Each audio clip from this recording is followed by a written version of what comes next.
Welcome to our program today on the answering technique of SPM English Language Writing Paper 2. Okay, thank you for taking off your time from other activities to be here with us. And inshallah, this session would benefit you for your SPM preparation. Before we begin, I would like to call upon Iskandar Daniel from 5 Utarit for doa recitation. Okay, please welcome.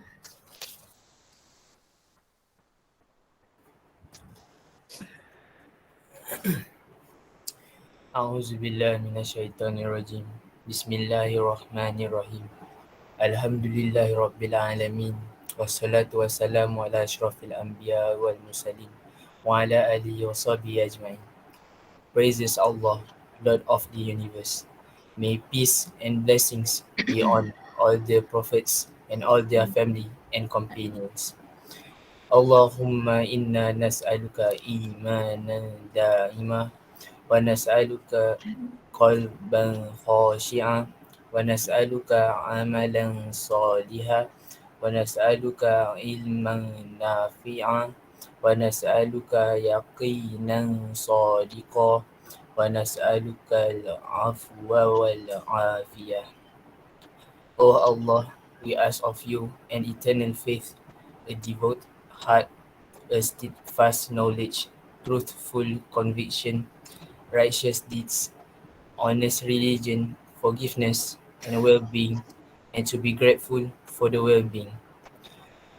O Allah, forgive our sins and the sins of our parents, and bestow on our parents your mercy as they did bring us up when we were young. O Allah, grant us righteousness in this world and righteousness in the hereafter. Protect us from the torment of the fire. May Allah grant blessings to our Prophet Muhammad sallallahu alaihi wasallam and his family and companions, and all praises be to Allah, Lord of the universe. Allahumma fil lana dhunubana wa liwalidina wa li jami'il muslimin. Rabbana atina fid dunya hasanah wa fil akhirati hasanah wa qina azaban nar. Wa sallallahu ala sayyidina Muhammad wa ala alihi wa sahbihi wa sallam walhamdulillahi rabbil alamin. Amin, amin, amin ya Rabbal Alamin. Thank you Iskandar for the prayers recitation. Okay, now let's proceed with the opening speech by our principal, Tuan Haji Razali bin Mat Yassin. Please welcome. Bismillahirrahmanirrahim. Rabbi shrah li sadri wa yassir li amri wahlul 'uqdatam min lisani yafqahu qawli. La ilaha illa anta subhanaka inni kuntu minaz zalimin. Allahumma yassir wa la tu'assir ya karim. Terima kasih Puan Emilia yang saya raikan pada hari ini, Cikgu Ana Shirin binti Razi Rabi, penceramah kita yang kita datangkan khas daripada Sekolah Menengah Agama Persekutuan Kajang. Selamat datang cikgu. Semoga boleh berkongsi maklumat, berkongsi kemahiran dan boleh diperturunkan kepada anak-anak kesuma yang kita kasih sekalian. Jadi terima kasih kepada cikgu bahasa Inggeris, cikgu Syahira, cikgu Sanda, cikgu Emilia dan rakan-rakan yang lain. Semoga perkongsian ini membuahkan sesuatu yang baik untuk pelajar-pelajar sebagai satu persediaan untuk menghadapi peperiksaan SPM pada tahun inilah yang akan berlangsung pada tahun depan. Jadi saya menaruh kepercayaan kepada cikgu-cikgu yang sentiasa bentuk pelumus untuk membantu mempersiapkan anak-anak kita sebelum menghadapi peperiksaan. InsyaAllah dengan usaha ini, usaha yang tidak putus, usaha yang berterusan, kita akan dapat dapat melahirkan pelajar-pelajar yang cemerlang, bukan hanya kepada bahasa Inggeris, kepada semua subjek yang lainlah. Dan saya harap pelajar-pelajar bolehlah tumpu dan bolehlah membuat catatan ataupun kita ada record hari ni kan. Jadi bolehlah diulang-ulang untuk kita bantu diri sendiri, bantu guru-guru dan bantu sekolah sebenarnya. Jadi saya rasa itu saja. Sekian, terima kasih. Assalamualaikum warahmatullahi wabarakatuh.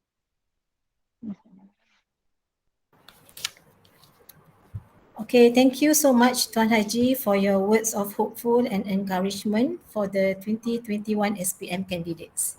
Okay, here a little bit of housekeeping notes for you. Okay, first, you can always type your questions in the chat box if you have any doubts to clarify or questions to ask. Okay, I will try my best to bring them up for our speaker to answer in the Q&A session later on. Okay, number 2, please get ready with your pen and with your notebook to take down important tips.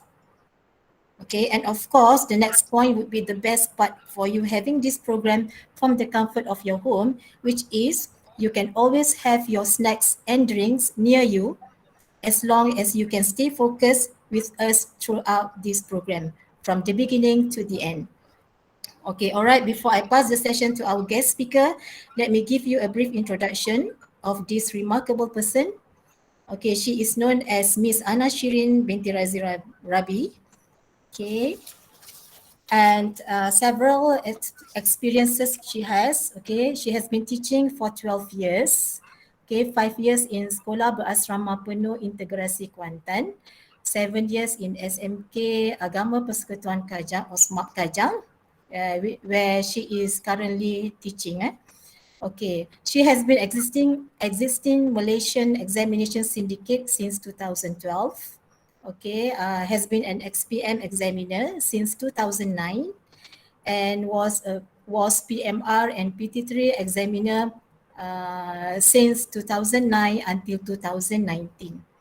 Okay, she has been involved in developing modules for low proficiency students, OPS textbook with English Language Teaching Center. Okay, she involved in selection committee for literature component 2015 to 2020 cycle. Okay, and she is also a jurulatih utama kebangsaan. Okay, National Master Trainer for CEFR Aligned Assessment. Okay, she also was a panel member for Sekolah Berasrama Penuh SPM Trial and Form 4 Final Year Examination from 2014 to 2019. Okay, was a panel member for SBP's PT3 Trial Examination in 2020 and also was a jurulatih utama for Bahasa Inggeris ala Parlimen Piala Perdana Menteri SBP 2015 to 2020. Okay, so I must say she is an experienced teacher. Okay, all right. Without further ado, let's have Miss Ana Shirin to begin her sharing session. Okay, Miss Ana, are you ready? The session is yours now. Okay, thank you so much, Madam Amelia, for the gracious introduction. I feel very humbled by your introduction of me. I would just like to remind all the students here that I am no better than your teachers. Your teachers are far better or, more knowledgeable than me. I'm just here to share some tips with you to help you improve and become a better writer, not just for SPM, but also for your future life. Before that, Assalamualaikum and a very good evening to the principal of SMK Bandar Tasik Kusuma, Tuan Haji Muhammad Arzali, who has so graciously also joined us for our session today, to the teachers of SMK Bandar Tasik Kusuma, to Puan Nur Amanina, and also the students of SMK Bandar Tasik Kusuma. Thank you so much for spending your 2 hours with me. I truly appreciate it because I know from 3 to 5 you would rather do something else, but here you are, spending your time trying to improve on your English because I think you know mastering your English writing paper is the key to getting the highest grade possible for your English paper. For this new SPM standard, which is CFR1, would be very similar to your PT3 experience, where you will get the grade for your 4 skills. I think you know that. You get your grade for your reading, for your writing, your listening, and your speaking. And based on your experience as well, you would know that it was easier to get higher marks for the reading and the listening. But even if you got A for your overall grade, you might not have struck A for your writing and your speaking, because these are called the productive skills. And for your overall grade as well, your writing and your speaking are the ones that contribute a higher percentage to make it an A. I know it makes up 25% of the overall paper, but the psychometrician has a specific way of making sure that the productive skills get a better weighting to get your overall grade for your paper. So you might get an A for your SPM, but would you get C1 or B2 for your CEFR will be dependent on your writing and your speaking paper. So that's why I think your teacher will be focusing more on your writing and your speaking one. And I know your batch has always been saying, oh, we're so unlucky. We did our Form 4 online learning and our Form 5 as well. Mostly it's online learning. And here we are, we're sitting for a new paper for all subjects, not just for English. Don't think of yourself as the lab rat, tikus makmal, or the guinea pig. Think of yourself as the pioneers. You are so lucky because finally you are the batch who gets the paper that is suitable to your level, that it's really testing your language ability. The previous paper, it was very, very ambitious, berangan-angan tinggi, very ambitious. Mostly students feel demotivated when they see it. But I'm sure SMK Bandar Tasik Kusuma students who are joining today, which are the cream of the school, you are the top students of the school, you will get A for this paper if you know how to master it, especially because they have 2 writing that are very similar to your PT3 experience. But in a way, it's more achievable now. Then you've got part 3 that really tests you whether you are C1 or B2 level. So when you approach this paper, think of it of something that you can truly master and you will get 60 per 60. If not 60 per 60, your lowest target is 54 per 60, still a 90 marks. And I'll show you how you can do that, okay? So my name is Anashir Nazirabi. I've been teaching in Smart Kajang for 7 years, so we are in the same district. So any help you need from me, you can reach me through Puan Shahira, or I'll also drop my email at the end of the session. So you can keep in touch with me if you have any queries. So for students, I have shared a class point link. So what class point is just a way of me keeping an interaction with you guys. So I might ask questions from time to time, do a bit of polling to check your understanding. So that will be great if you can respond to me later, on class point. So it's in the chat area. So far I've got 6 participants out of 80 plus who are present here. So if I can get 20, that would be great. Oh, I've seen 7 now, so the number is climbing. Great. So if more people can join, that would be great. And just join classpoint.app and then enter the code. So let's start on the paper right now. So before we begin, so you should see the slides on the, I've got 3 questions. Okay, so the 7 students who are already online on ClassPoint, if you can respond. What do you already know about the writing paper? If you are comfortable sharing it in the chat box, that's also fine. Like, how many questions are there in the writing paper? You can go on to the chat box. You can share it in the chat box as well. How many questions are there in the writing paper? And I said questions. How many marks is it for each question that you answer? And how many words for each answer that you have to produce? Any takers for this one? You can share it in the chat box.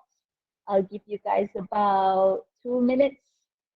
If the ones online over here can share, that will also be great. We have 8 people already participating. All right, let's see if we can get some responses.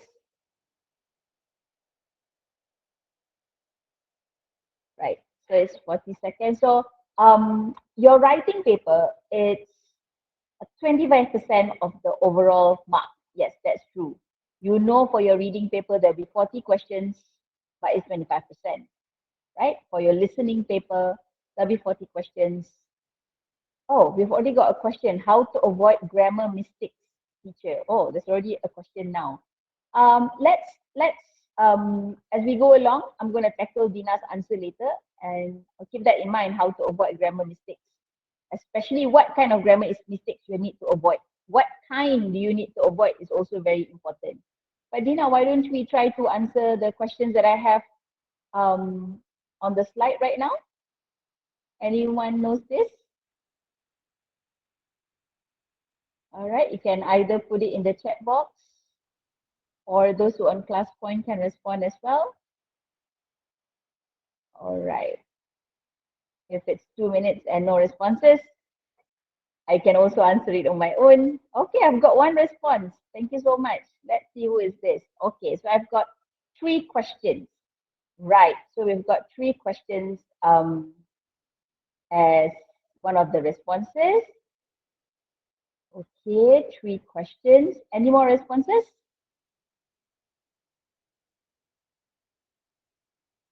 $20 marks. Good. Right, there's 20 marks.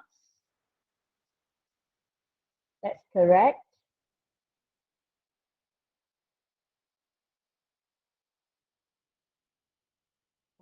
Okay, and then there's 4 questions. Right, we've got 4 questions. I'm going to close submission first before review.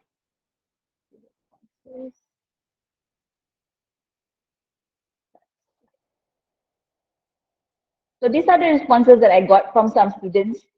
So this one says that it's 3 questions. So to correct you, I say that it's actually 3 parts, but there are actually 5 questions. Okay, there are 3 parts.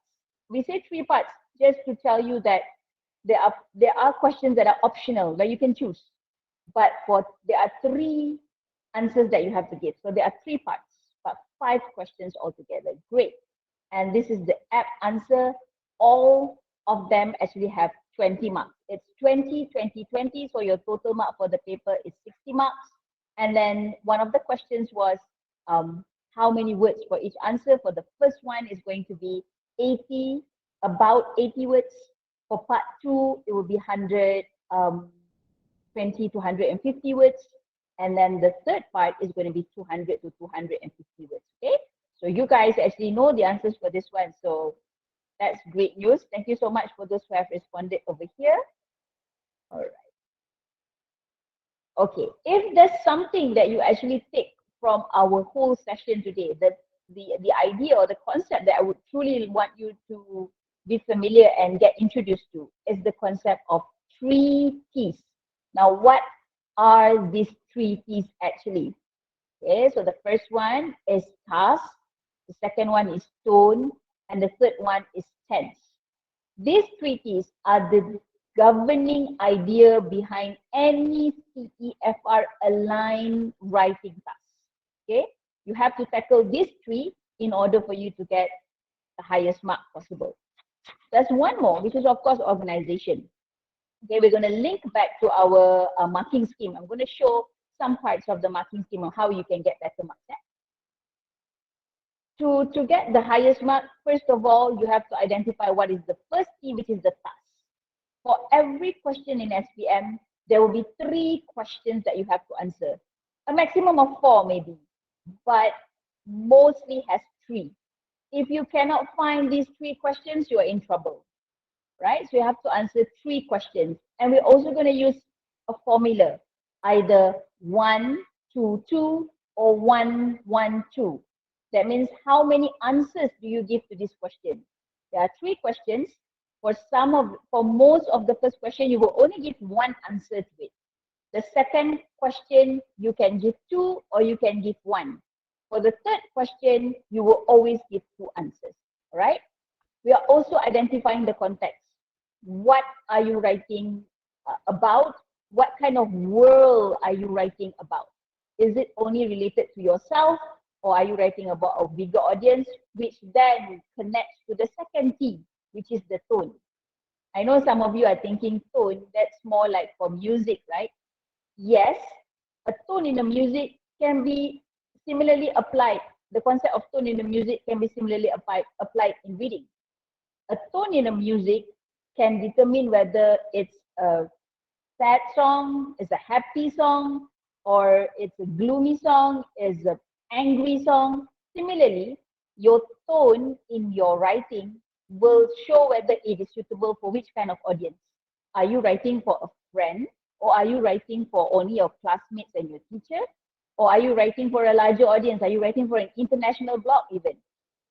So the kind of audience that you write for, who you are writing for, will help you decide what is the tone. What is tone actually? It's the language that you use. What kind of words do you use? What kind of sentence structure do you use? And what kind of format? We're going to talk about format later, whether we will see that it's not very important, but it's still integral to your writing. You cannot avoid using the correct format or the correct convention. They use the word convention now. But when you see the word convention, think about it like it's writing according to a certain format, right? So the language that you use, the sentence structure that you use, and also the format that you use will help you to determine what kind of tone is being used. So the three tones that are, those are the features of the tone. The three types of tones that we have for your writing is the formal, the semi-formal, and the informal. And it grows gradually. Part 1 will be informal, part 2 will be semi-formal, and part 3 will be formal finally. And then the last T that we're talking about is the tense. What kind of tense would you use in your writing? I can tell you that for part 1, part 2, part 3, it is predominantly written in simple present tense. If Dina was asking just now, how do we avoid doing grammar mistakes? Is by establishing a certain level of consistency. You have to avoid doing simple present tense and simple past tense errors. The moment we see simple present tense and simple past tense errors, I can assure you we cannot give you the 5 marks for language anymore. Okay? So how do we avoid doing it? By, of course, creating the awareness of how simple present tense is actually being used. If you're using it in singular, of course, the verb will have an S. Okay, like she cycles to school. He cycles to school. They cycle to school. So using simple present tense and simple past tense, actually, if you're using in a story, the story is the only part that where you would predominantly use simple past tense. But the rest of it, you only have to truly master simple present tense. Okay. To avoid doing that grammar mistake is of course by learning more about simple present tense, of course. By doing a lot more practice and writing in context and getting it corrected, then you'll see how it's used in context. So I hope I've answered Dina's question just now. Creating that consistency by doing exercises, of course, writing a lot and getting it corrected by your teachers, until finally you can see a pattern of how it's actually being used. So truly master your simple present tense. And you will see a splash of models. Why do I say a splash? Some questions will require you to use the word could, would, should. If the question uses that word, then you would have to use those words in your answer as well. All right? So how does this 3T ties down to your writing paper? It's actually connected to your marking scheme, which I will show some of it to you. I would show you the exact thing. It's something that has been changed, but the general idea is there. Task is connected to content. Tone is connected to your communicative achievement mark. And L is connected to your tense. Okay, language is connected to your tense. If you have these three elements locked down, it's usually easier for you to achieve a better piece of writing. So when you get a question, the first thing you have to do is identify the 3 T's first before you begin writing. It will set the motion for you. It will direct you into doing the right thing. Okay, let's see how we can do that. And of course, there's one organization, and organization is very much related to paragraphing and using cohesive devices and connectors. I'll talk about cohesive devices and connectors. So what's the relevance to you? So we're going to part 1 right now. And I'm going to talk about how we mark part 1 after this. And you're going to look at what I talk about connectors, cohesive devices, when I talk about the marking scheme. But this is part 1 question. Generally, for your batch, it will be an email. It will not be something else. It will not be a postcard. It will not be a letter. It will not be a short note. Why not? Because these other things like that, those things that I've just mentioned are no longer relevant to your life. Whereas sending an email, just in this past 2 years, you have seen how you had to write an email. If I ask most of you, how many of you guys have actually written a letter in the past 2 years, I think I would barely get 1 or 2 hands up. But if I ask you how many of you have written a long WhatsApp message to a friend telling something or updating about something, I think most of you would say that I just did it 15 minutes ago. Okay? So it's more common in our life now. Of course, we can't ask you to write a message because then the message language will be coming in. But writing an email is the second best thing. Right. So what is it actually that we're doing in SPM? In SPM, we're going to ask you to agree to do an activity. We're not asking you to suggest another activity. So this is the difference to your PT3. Remember in your PT3, and I also saw some exercise books out there that actually had this element where they ask you to suggest something else. Oh, I think I would like to buy a new bag. Should I buy a Nike or a Puma one? Or would you suggest something else? No. That kind of question is very PT3 level. Those kind of questions will never be asked in SPM. In SPM, they have already decided the activity. They're just going to ask you to suggest other things related only to that activity. You are not going to suggest something else. Okay? It's very directed. It's no longer like PT3 where you can prepare these answers, where you have the ideas coming from you. This time is very guided. For part 1, you have to respond to the question. And what are some of the activities that you probably have to respond to? It could be camping. Okay, these are quite hot this year. It could be camping. This could be about outdoor activities. It could be joining classes, like I want to go for extra classes. What class? What should I do? What class should I join? Right? Could be sports. What sports we want to take up, or what sports we should go and watch. These two are also quite hot. Could be class trip, could be going on a holiday. So it's very similar to what you have done in PT3, yes, in that sense, but it's no longer allowing you to provide another alternative. You have to agree to do the activity that your friend has suggested. So you're just giving suggestion for specific questions that she has. And remember, for SPM question, you will always have 3 questions that you have to answer, and you are going to use the formula of 1, 2, 2 for this question. Okay, 1, 2, 2. Let's see what this 1, 2, 2 is. Right. For the marking scheme, so let's go to the marking scheme to see how we can actually get 5 marks. I'm not going to look at 3. I'm not going to look at 1, because you guys are the group that are supposed to get 20 per 20 for part 1. There is no excuses for this. For this part 1, your minimum mark that you have to achieve is 20 per 20.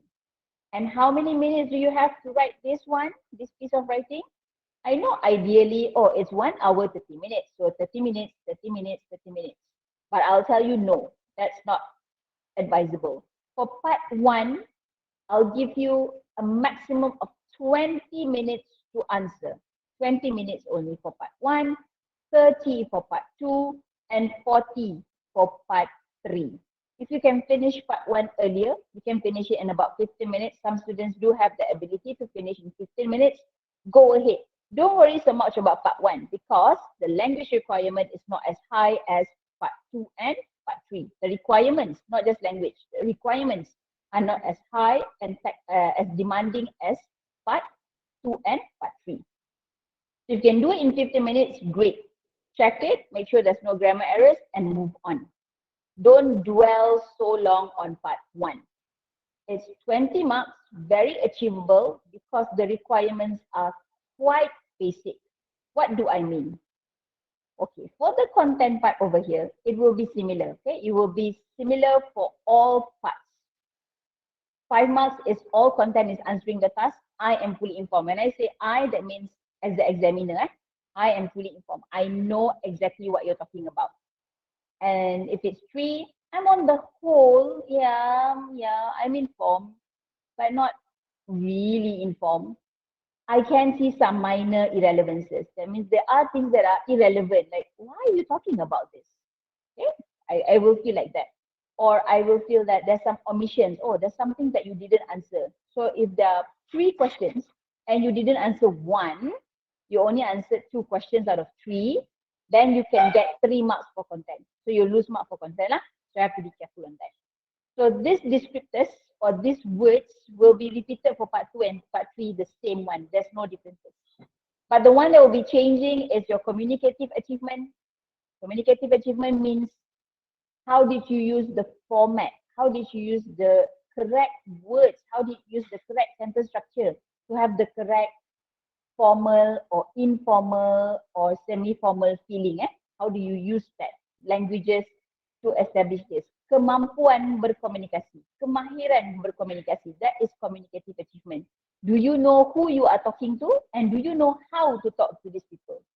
That's communicative achievement. And then we've got organization, which is like how you write and organize your piece of writing, and also the language.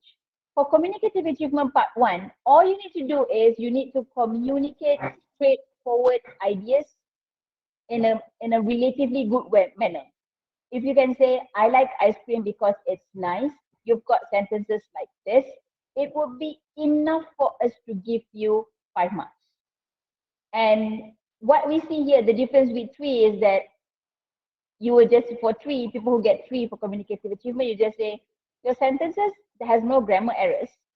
I know what you're talking about, but you just say, I like ice cream. Okay, fine. But people who are in 5 for part 1, you will say, I like ice cream because it's nice. I don't have to, wonder why do you like ice cream. You will already tell me. So you're giving me this straightforward thoughts. It's still straightforward thoughts, but with a little bit more of support so that I can be fully informed about it. Okay? So you know how to communicate to a friend, because part 1 will always be personal to a friend. For organization, what am I looking for? I'm looking for simple connectors. And then I'm also looking for a limited number of cohesive devices. What are simple connectors? Okay, remember this. The simple connectors are the fanboys. Fanboys. You might wonder, what is this fanboys? For F, A is and, N is nor, B is but, O is for O, Y is for yet, and S is for so. Fanboys. So these ones are considered as simple connectors. So don't be so confident to say, I use a lot of so in my writing, so that's a good cohesive device. No, it's not. Okay, connectors and cohesive devices is different in the sense that connectors are simpler, and then cohesive devices are words that have a higher degree of difficulty, but the functions are the same, to connect ideas, to make it a complex sentence, to make it a compound sentence. And the simple connectors actually builds compound sentences, and cohesive devices actually builds complex sentences. So that's why when we go then to language, we want to see simple grammatical forms. That means we do see a lot of simple sentences, and then you can be consistent when you use it. Simple grammatical forms means you can use simple sentences, and you can use present simple. You can use it consistently, the simple ones. So if you only use simple sentences, that's why we don't look for a lot of cohesive devices. You can use 2 or 3, that will be great. So you would use things like moreover, besides that, in relation to that. Okay, we can use words that are slightly higher in degree when we talk about these cohesive devices. It's connected to here. We don't see a lot of here because even in the language part, it's not required. We just want you to use simple If you can use simple sentences and then you can use present simple, you can be consistent, you don't have that many errors, we can already give you 5. Of course, it will be great to see compound and complex sentences as well in part 1. If you can use it over here, use it. But for some people, you would see that they can just use simple sentences and still get 20 per 20 because that's the requirement of the task. Tak perlu pun. You don't have to write so flowery language over here, so long sentences, such long sentences over here because it's not a requirement. Okay? So it's connected. The simple grammatical forms. You use simple sentences is connected to the idea that you only need to use simple connectors. Just use compound sentences, it will also be fine. Compound is the one that combines using and, but, and or. And then what kind of vocab am I looking for? I'm looking for basic vocabulary. Basic vocabulary are vocab that are used every time that is not just related to one context. For example, the word amazing, outstanding. Okay, these are adjectives that can be used in all different contexts. And then I've got the word like, love. All different contexts can be used. It's not specific. It's going to be different when you go to part 2 where they use the word everyday vocabulary. Everyday vocabulary is related to a certain topic. It's only refined or defined to that topic. You can use it in the correct context. That will be everyday vocabulary. But basic vocabulary is words that we just use every day because you are writing an email to a friend. And the great thing about this CEFR paper is that it's very fair to you. It doesn't take you as someone who is like Maha Dewa of English, like you don't have any errors. It doesn't take you like that. It doesn't assume you are something like that. It will take you as someone who is still learning the language. So you will have errors. And if I can still understand what you're writing, even though you have errors, I will give you marks. No worries. Okay? I will not, cut down your marks just because you have errors. No. If I understand what you are writing, even though you have errors, you can still get 5. So that's why this paper is very good because it not only that it tests you at your different levels, you can see whether you are A2 ke, B2 ke, or C1. A2, B1 or B2, C1. It also trying to like boost your confidence by giving you something that you can truly achieve first before you go and attempt something else. And of course, touching on that, when you answer this paper, do not start backward. Do not start with part 3 first because you think, oh, I want to do the more difficult one first. No, don't do that. Finish off part 1, finish off part 2, and then you go to part 3. 20, 30, 40, that would be ideal. If you get 15, 30, 45, that would be awesome. Okay? The time allocation for you to write your papers. Write your answers. So this will be what I'm looking for. So simple, simple connectors, straightforward ideas, simple grammatical form. What is simple grammatical form? Simple present tense and also simple sentences with a bit of compound sentences and basic vocabulary. So let's look at the question that might come out. And I was talking about 1, 2, 2 just now before I went to talk about the marking scheme. Right. When you get a question, the first thing that you need to do is you derive, cerakinkan the treaties first. Identify the treaties. What's the task? What's the tone? And what's the tense? Where do you get it from? You get it from the question. You don't have to, scramble anywhere. You just go to the question. So for example, for this number 1, you read the question first. Anything you do, before you do the treaties, you read the question. You received an email from your friend Farida who has just written from a camp. Okay, so this is past tense. This is present perfect. Oh, okay, that's okay because that's the context. That's not the email that you're responding to. The email that you're responding to is this one. Hi, I am completely exhausted. So you see there's one that is in present tense. So exhausted is not past tense. Exhausted is just an adjective.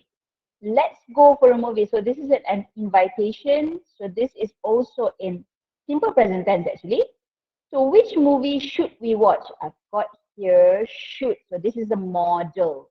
Okay, that's a model. Remember I said just now about language. Usually it's simple present tense peppered with models. Models are could, should, would, right? Those are models. And where do you think? So this is another simple present tense. We should watch it. Is there anything we should bring along? So this is another one. So you can see almost 80% of the tenses that are used in the email that you have to respond to is written in the simple present tense. I've taken this mostly from the SPM format. Okay, and because of that as well, it tells you that the tense that you have to use is also present tense because you are responding to this friend. If someone asks you in present tense, you usually answer in present tense too. What more? It's a plan that you are planning to do, right? You're going to do. So you're answering this in present tense. Where do you get the clue? From the question. How do you do that? You look at the email that the person has written that you have to respond to. So this is in present tense with a little bit of models, of course. A little bit of models, which are should and also this other one should. All of it is should lah. Should, and should bring along. Also, these are the models.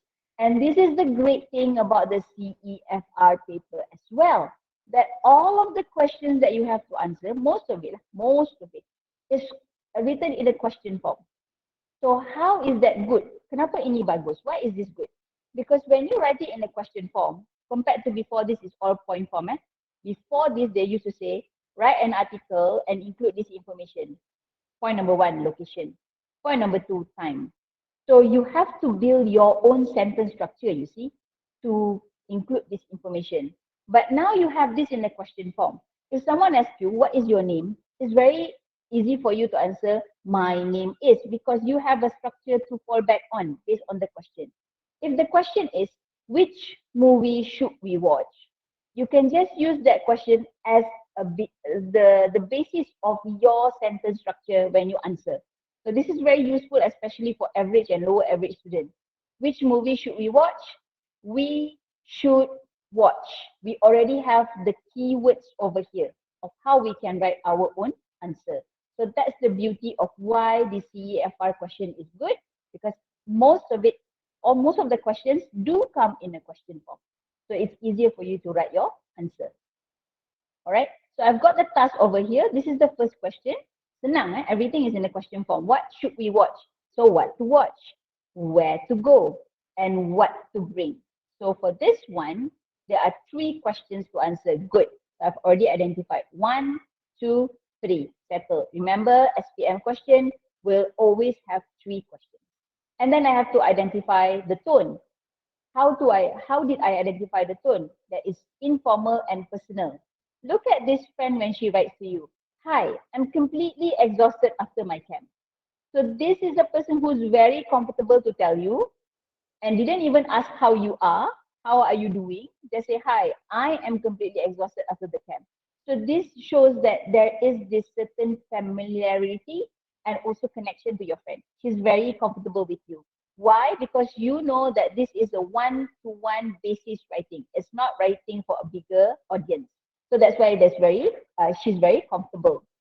So it's also informal because we have this idea of let's go for a movie this weekend. So we've got this exclamation mark. So these little things are the things that shows that it's informal. If you do write it in formal way or a semi-formal way, you would say going for a movie this weekend would be a great idea. You would write it in a passive sentence. But because this is informal, you can write it like almost like you're speaking to your friend, but not too casual. Okay? So just from the language that she used, I can be able to identify that it's informal and personal. And in fact, you can establish in your mind that at least for this year, it's going to be informal and personal for part 1. Okay, you're going to write only to one friend. You're not going to write to a teacher, to a principal, no. You're going to write to a friend. The first one is going to be very informal and personal. And see how this friend writes to you. It's just, hi, I'm completely exhausted. Sikit je dia cerita pasal dia. He didn't even ask how you are. Notice that. How your family is. Didn't ask about that. I'll be waiting for your reply. Bye. That's it. It's very simple. And it's only about 60 words. Not even 60 words, 50 words plus. Right? Very simple. And you have to write in about 80 words. Now, before you ask me, how many words should I write? Is it okay? And I think maybe your teachers have shared with you as well. Is it okay if I write more than 80 words? Yep, go ahead. You can write more than 80 words, but not exceedingly more. Not like, if you want to keep a number to it, keep it up to 20%. 20% out of the word limit that they give. So 20% out of 80 is about 16. So about 100 words is your maximum. Do not write more than that, especially for part 1. I think sticking to 80 words would be great.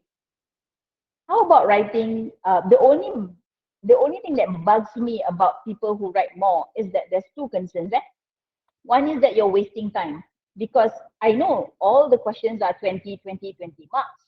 But one that decides whether you are C1 or not will be, and why is it important to get C1 paper? Because it's better accreditation, better credit for you. You want to get C1 at least for your writing, at least a B2, not lower than that. But you do want C1 for your writing paper. So if you spend so much time in part 1, which is only an A2 task, going on and on and on, writing too long when you don't need to, you might be taking up precious time from answering part 2 and part 3. My second concern is that this is where the minor irrelevances started to kick in. If you write too long, you start to ramble and ramble and ramble aimlessly. You are elaborating too much on certain things, but elaborating too little on other things, affecting your organization. Okay, affecting your organization. So don't spend so much time just writing too long for part 1. I would say 80 words is the golden number, but don't fret too much if you write 100. 100 is okay. If you do write 120, check it back. Okay, maybe you're spending too much time on it. How about writing lesser? If I write like 60, yeah, fine, you can write 60. If you have answered all questions and you feel that you're confident that you have provided elaboration for it, that's fine. Lesser than that is also okay, but usually it's indicative. It's too short, it's indicative. It shows that maybe you haven't written all that you need or all that you can write to answer the question. So that's about writing shorter or longer than the recommended word. There are dangers to it. If you write too long, minor irrelevancies might come in. If you write too short, omissions might come in. So they might affect your content mark especially, and it relates to the other points as well if you do not have enough writing for us to assess on. So I hope I have answered that before any question arises. How about writing too long or too short? Right, so how can we write this answer? So before you begin writing any kind of questions, okay, responding to any kind of questions, writing any kind of answers, it's very important that you derive the treaties and put it at the side before you begin answering. So the treaties that we have identified from the question just now, what to watch, where to go, what to bring, put it at the side. All right, the tone is informal, put it at the side, and personal because you're writing to one person. And the tense is predominantly simple present tense. I'm not going to use too much of the others, right? So how did I write this? Very simple. I just say, hi, thanks for writing to me. This opening paragraph sentence can be used for any kind of part 1 writing. Any kind. Doesn't matter whether you are writing to a friend who asks for any kind of suggestion. You can just begin with this. And then you straight away answer question number 1, which is what movie should we watch? All right? You don't have to ask how that person is. You don't have to say, I hope that you are getting better from your exhaustion. I hope that you are, no, you don't have to do that. There's no extra marks for doing that. There's no lesser marks for doing that. There's no extra benefits for doing that as well. So I would suggest, hi, thanks for writing to me. Straight away answer, I think we should watch the latest Spider-Man movie. So this is the part where I say that we put 1, 1, 2. Okay, I was talking about 112 and 122 just now, deciding which formula to use. It's very important that you choose the correct formula for the different questions that you might have. It could be 112, it could be 122. When do you give this answer? When you have to make a decision that will not, when you have to make a suggestion that you have to do together, not something like a suggestion that we can do both, right? We can do, if we can only do either one, salah satu sahaja, we cannot choose both, then give only one suggestion. What do I mean by that? Okay, what movie should we watch? You should only suggest one movie. Why? Because if you suggest two movies, you are not actually fulfilling the task. Your friend asks what movie should we watch and you give two or three, she still has to decide more on that. So that doesn't help her to make a decision. So that's why for this kind of question, it's very important that you identify what kind of answers or how many answers you should give. For this one, give one answer. What to watch? One answer. Where to go? Give one answer. Only to the cinema. If you give two answers, first of all, you have to elaborate both. You have to go to the cinema so that you can experience the sound system. Or we can go to my mother's house because we can, get free food or she can prepare snacks for us. Okay, you can write both, but you are actually wasting precious time. You get the same marks whether you give one or you give two. So my suggestion is, whenever you can only do either one, tak boleh buat dua-dua, you can only do one of it, then you only give one suggestion. Don't give two. Okay? You give two suggestions when both can be done. You don't have to choose either one. So if you only can do one thing, give one suggestion. So watch one movie, watch it at one place, where to go, and what to bring. The final question, usually we can give two answers for all of the parts. The last final question, we can give two answers. So for this one, even though the question is there something we can bring? We can give two suggestions for this one. So what if, for this kind of question, your friend recommend that you go watch a movie and you say, oh no, let's not go watch a movie. Let's go ice skating this weekend. And then you give a suggestion where to go ice skating. And then you give a suggestion on the other one is what you should bring for ice skating.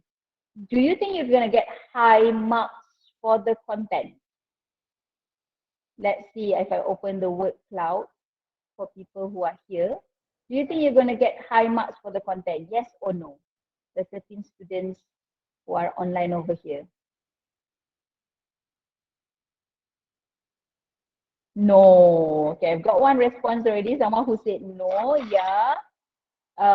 If the question is asking on specifically, very specifically, asking only on going to a movie, if you answer now, go ice skating, then you will not be getting high marks for content. You will get a maximum of 1 or 2 lah, the maximum, not even 3, because it's not minor irrelevancies, it's already major irrelevancies. If I feel nice, I might give you 2, because you're still suggesting places, you're still answering the question, but you got the main point wrong. Okay, thank you to Shah, who answered this question just now. Okay, right, you don't get extra marks or you don't get good marks for content and the other parts also if you suggest something else. You must only answer the question given. All right. Look at the things that I've used over here. So I've used a lot of personal pronouns to make it personal. So I use a lot of I, we, a lot of personal pronouns. And I give the language of giving opinion. I think, I know, I think, I believe. It's also a good idea, right? So that's my way of showing how I'm going to give the opinion and give my suggestion to you. I did use cohesive devices, probably more than is required. You can use 2 to 3, but I use 4 over here, just to show to you that you sometimes use it without even realizing it. This is so that, okay, this is to show effect. And this is actually the elaboration for question number 2. My first question just now was where to watch. Okay, someone raise their hand. Sure. you have a question?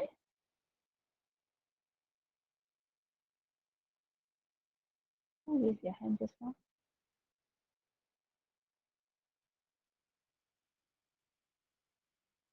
Okay.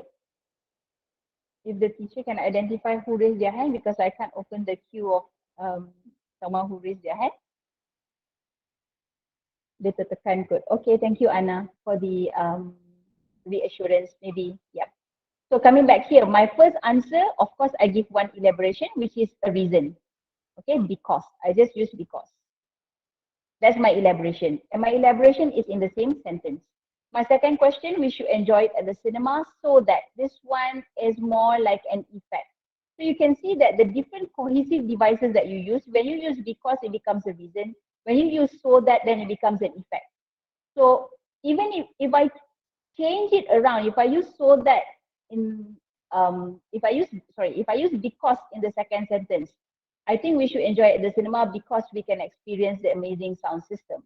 Then it will be another reason. But just by switching it around and using so that, a different kind of cohesive device, I can already change it into an effect. So that's how you can change your and create a variety of elaboration, a variety of sentence structure by knowing how to use different kind of cohesive devices. I've also used other kind of cohesive devices, which is as for. Okay, so as for is merujuk kepada. This one is something that is very rarely used. We don't usually use merujuk kepada. So am I still sharing? Resume presenting. Sorry, yeah. Okay, so as for is still let them fight. They're just trying to distract us over here. Just not look at the chat box.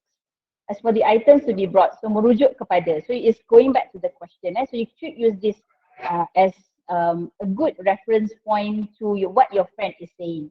So besides is selain daripada, and in case, you're talking about, it's all actually relates to giving the next.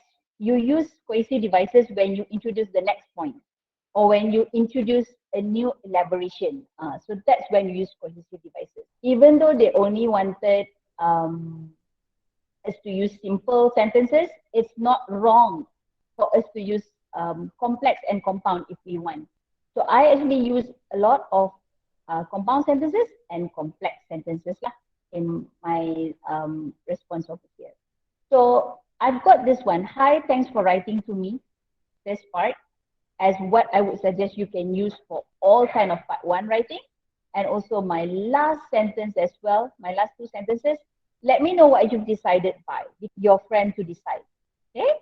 So it's good if you can put in this one, this sentence. I'm going to go on. I think I'm going to skip this one. I'm going to share this PowerPoint with your teachers so that you guys can try it with your teachers, And try it with your teachers. The teachers can try to do it.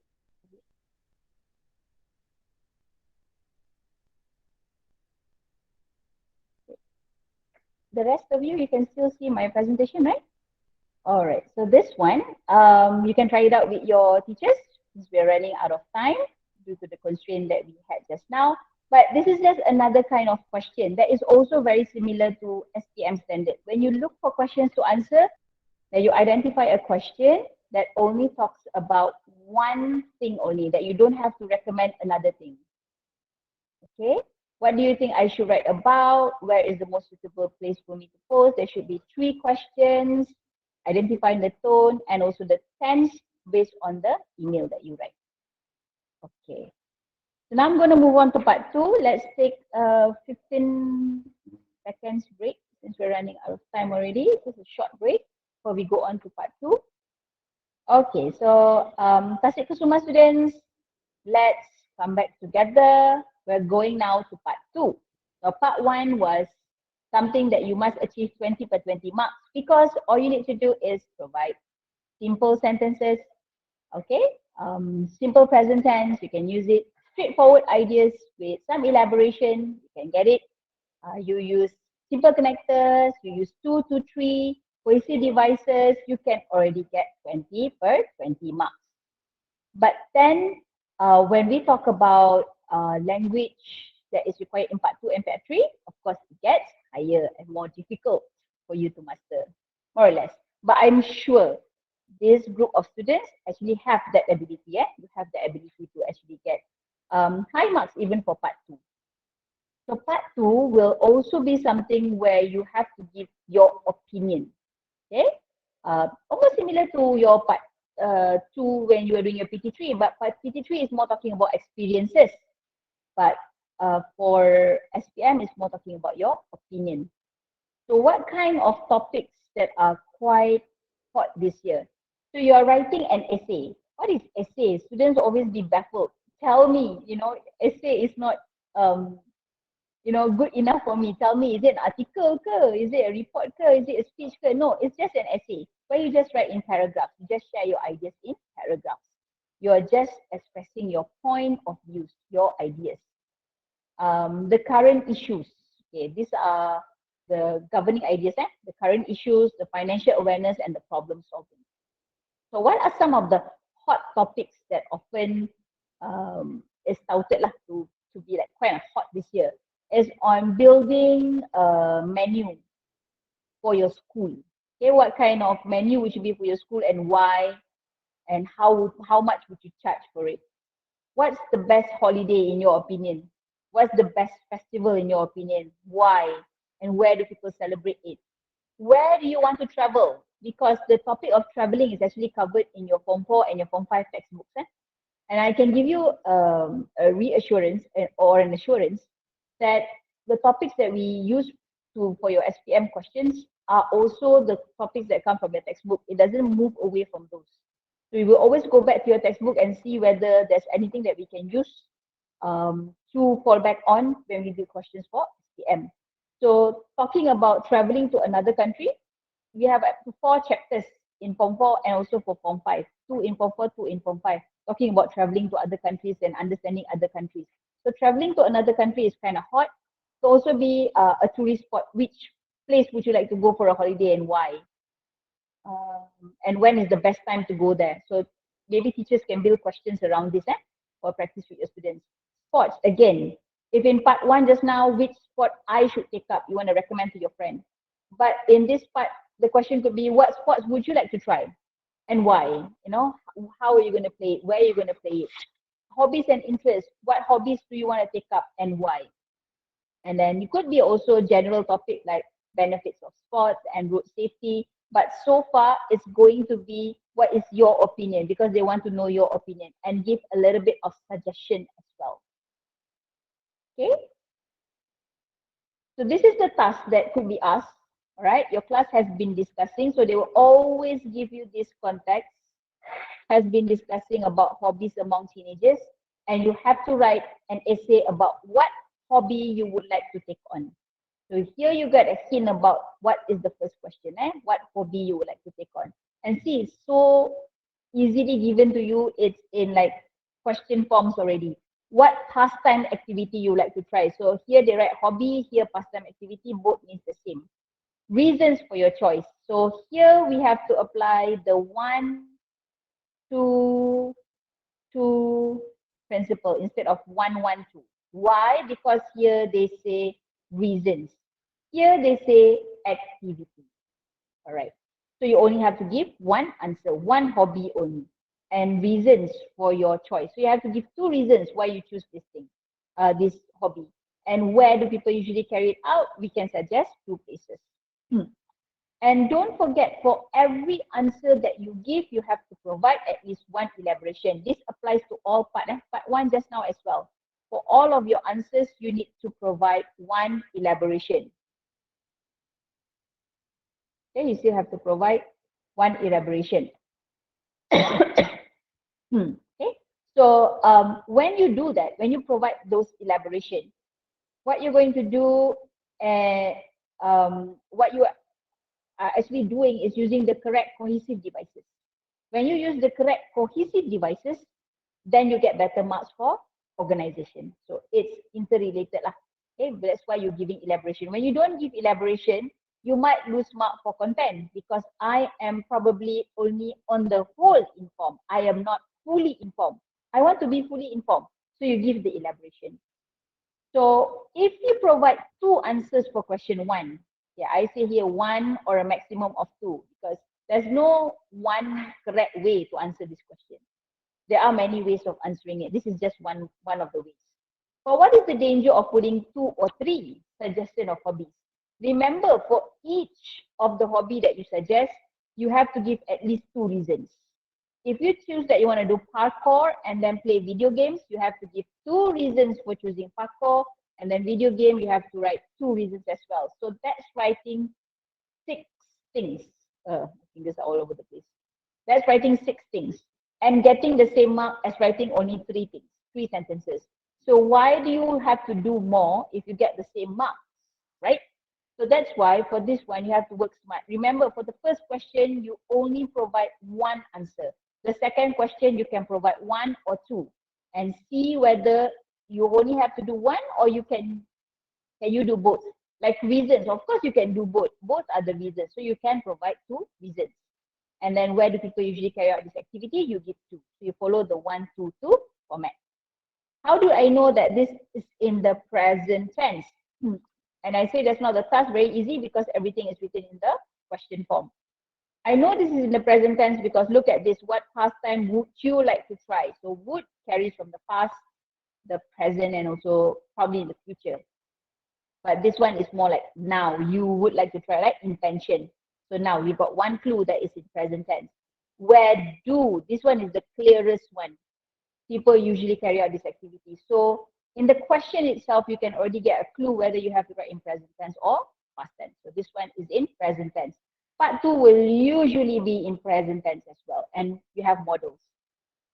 And then the tone is semi-formal. Why do I say it's semi-formal? Because you are writing to a teacher, one teacher only, not to anybody else. And this teacher teaches in your classroom, you know him or her quite well, maybe. Maybe you have learned with them for 2 to 3 months at least. And possibly also, this piece of writing, if it's good, it might be pasted in the classroom. So maybe your classmates. So these are people who know you, maybe not as familiar as Farida just now, who can write an email to you to tell you about her day and ask for opinions, but still people who know you and people who can interact with you. So you have that certain level of familiarity also when you write. It's not for a wider audience where you have to be objective and formal. So this is semi-formal. If in part 1 just now, because I was a bit distracted, so I forgot to highlight that in part 1 just now, you can ask questions. You can use exclamation marks. Like if you were to look at the part 1 just now, the answer, because I know you like Spider-Man movie, right? So you have that right question. And then, you know, when you give the second one, because we can enjoy the amazing sound system, I've got exclamation mark. Because you can show emotions in writing a letter by or writing an email by using those punctuation. But those kind of questions maybe would not be applied in part 2. You can write questions, but it's more to rhetoric question instead of like conversational question. So in part 1, you can, if you can go back later when I share this slide with the teachers, you can look at that where you can have different kind of sentences, question tags like right, isn't it, to show informality. But for part 2, we don't have that anymore. Right. So what you do before you do anything is you derive the 3 T's first. You put it at the side. Okay, I have to write about a hobby. Only one. I don't want to. Okay. 2 reasons for choosing this activity. Okay, I have to write 2 reasons. Remind myself to do that. And where do people do this? I have to give 2 options because I want to choose the format of 1, 2, 2. The formula of 1, 2, 2. I'm going to use semi-formal language and I'm going to use simple present tense and models. So how do I use semi-formal? How do I make it semi-formal? If just now in part 1, you use mostly everything will be in active sentences. But in part 2, you start to use passive sentences already. Okay? So passive sentence is the part that is the language that shows that it's formal. You learn passive sentences since you were in Form 2, every year consistently until you are Form 5. Why? Because this kind of sentences is important to show a certain level of distance, objectivity, okay, kita macam lebih menghormati, okay, objectivity, and also formality. So you have to use at least 1 or 2 in part 2. And where do I suggest that you do it? Use a passive sentence at the beginning of your part 2 when you answer this question. So what is a passive sentence? You can go back and check your notes in your textbooks where you put the object to the front and then you bring the subject to the back, or you omit the subject altogether. Take for example this one, taking up a hobby is recommended. So this is the structure. We have is and then participle form.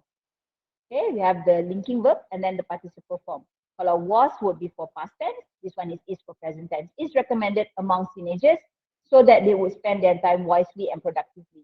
If you can write the second part already beginning with a passive sentence, as an examiner, I got perfect clue already that you know what you are doing. You know that this is now no longer like part 1 informal. You know that this is now becoming formal or semi-formal.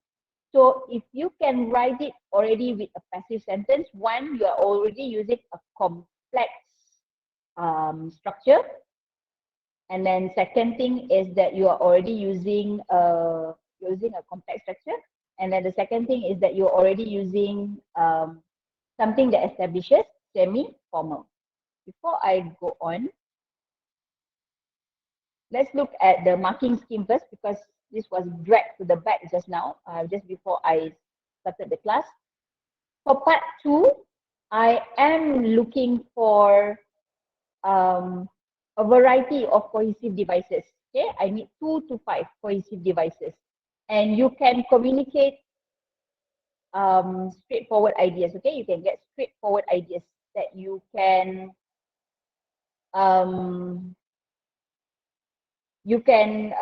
give the elaboration, but not just like I like ice cream because it's nice. You can give 2 reasons. You can give 2 reasons with elaborations that could be cause, could be effect, could be an example. So you have better explanation to tell people what to understand from your text. And then your text is generally well organized and coherent. So it's like, okay, it's arranged well. It's not all over the place. You write in paragraphs. If you can write in paragraphs and you answer the question in sequence, you can already get the high marks. Okay, you can already get 5 marks for organization. Organization is actually the easiest one to master. If you answer the question according to sequence, you use cohesive devices every time you introduce a new question, you answer a new question, you can already get 5 marks for organization. And for language here, I'm talking about everyday vocabulary. So just now, the first one was basic vocabulary. It's not limited to that topic. But now I want everyday vocabulary. Your topic now is on hobbies. So you're talking about time management. You're going to talk about developing skills. You're going to talk about why do you like it. So and if you're talking about video games, then you're going to use words related to video games. If you're talking about taking up parkour, then you're going to talk about words that are related to parkour. So everyday vocabulary, but it's limited to that one scope or topic that you have chosen. And you will also use words that are bombastic, less common words. Okay, but even if you use it wrongly, use it inappropriately, okay, use it wrongly, you still can get high marks for your language. It's not like when we see a word used wrongly and then we immediately cut down your marks. No. Even if you use one or two words wrongly, we will give you, we can still give you 5 full marks. Okay. You can use a range of simple and some complex grammar structure. If in part 1, I only wanted simple, that's enough. I can already give you 5. But now, when I do this part, I would like to see more complex grammar structure. And then you don't have that many errors lah. Okay, but even when you use complex grammatical structure. And then I can fully understand your sentences. I don't have any doubts. You have errors, yeah, but I can fully understand what you're saying. So it gets a little bit harder in the sense that you have to use some complex grammar structures. You have to use complex sentences, and you have to start using your present perfect and your past perfect also if you can. So present perfect, excuse me, present perfect is the one that you would probably use more in part 2. What is present perfect? Have done, have noticed, right? Something that is actually happening in the past but just happened, or you don't know when it exactly happened. So you use past perfect. So you probably will use past perfect for something that has been happening as well. Sedang berjalan daripada masa lepas sampai sekarang. So you will use present perfect in part 2. We want to see some present perfect. Also passive sentences and conditional sentences. These are things that you learn in your textbook. You don't have to go anywhere else to get the things that you need to master your SPM questions. You get it all from your textbook only. Your phrasal verbs, your conditional sentences, your passive sentences, your reported statements, reported speech. All comes only from your textbook. If you can use these things that you master from your textbook, and most of it repeated from Form 3 until Form 5, you do it every year. In fact, some of it you repeat it almost the same time of the year. You do it every year. So you're supposed to be able to use it in your writing. So these complex grammar structures, besides complex sentences, we are looking for present perfect, passive sentences, conditional sentences, and reported speech if possible. Okay, so I'm not going to look much on 3. I want to focus only on 5. So let's go back. Sorry, it was dragged at the back just now. Okay. Right, so we come back to this question. So important for you just now to start with the passive sentence because you already impressed the examiner. So there's 2 things lah. One, you give a good impression to the examiner that you know this is a semi-formal writing, so you're going to use the passive sentence. The second thing is, if you already write one passive sentence in the beginning, you don't have to worry about kat mana lagi I nak write passive sentence or where should I write it. If you can already begin with a passive sentence, you don't have to think about it anymore. Can, right? And then this is just a general introduction to the topic of hobby. So the introduction is just a general introduction to the topic, which I think one of your friends just now was asking, teacher ada tips tak apa kita nak buat kalau kita blank time kita buat exam? Right. Usually it's coming with collocated words. Hobby. What are the words that are relevant to your hobby? Think about yourself. The good thing about this SPM question is it does not ask you to imagine about someone else. So it's not imagining sekolah lain yang buat benda lain atau sekolah yang tak buat benda yang tak pernah buat, right? This is asking about you and what hobby you would like to take. So usually everybody has interest. So that's why it's easier now to answer the SPM question because it's relevant to you and what you know. So I hope for part 1 and part 2 lah especially, we don't go blank because it's still asking about you. But if you do go blank, then you can make bubble of words and think about all the words that you can relate to that question. Maybe it can help you to generate ideas, okay? Think about words that are related to that topic. So I hope I answered Anna's question just now. Right. So this is just a general introduction to the topic. I start immediately. In the introduction, I already give my thesis statement, okay, which is after giving some thought to it, I have decided to take on playing video games. So this one, I've already answered the question of what is my hobby. This is already the thesis statement. I know this whole paragraph or this whole essay will be only talking about playing video games. Okay, only about playing video games. And then the second paragraph, I only focus on the first reason and I use 2 cohesive devices. And the third paragraph, I put another reason and I give 2 cohesive devices. What I did over here is I give my first reason, which is I answer, positive impact on brain training, and I give 1 elaboration.